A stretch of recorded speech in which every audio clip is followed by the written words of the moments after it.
Listen to this. The most important item you check out from the library may not be a book. Yeah, so many things going on at the library these days. Libraries here in Wichita have now partnered with the American Heart Association to make blood pressure kits available for you to check out.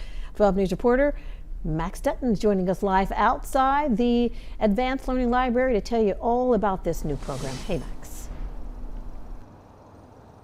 Yeah, hey, good morning, Felicia. High blood pressure, actually known as the silent killer across a lot of the world, so it's important to monitor your blood pressure pretty regularly. But you can actually check these out, and they're going by pretty fast. They've had 40 of them checked out in just the first 2 weeks, so you'll want to know where you can get yours. So take a look at your screen.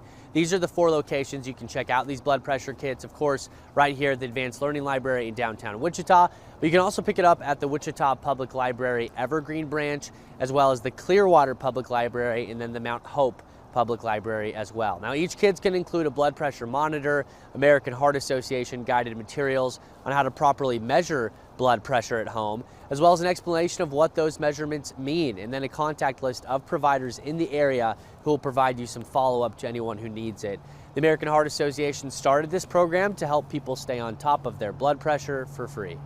Blood pressure monitors can cost $30, $40, sometimes even more, $30, $40 or more. So we really want to make sure that resources are available, especially if you have a doctor's appointment coming up. Many people get doctor scares and get anxious at doctor's offices, raising their blood pressure. So if you monitor for 2 weeks at home, controlling your blood pressure, you're able to provide those numbers to your provider and really give them a more accurate picture of where your health is at. All right, as I mentioned, they're pretty popular so far, so you can put these on hold for up to 2 weeks. Just visit wichitalibrary.org.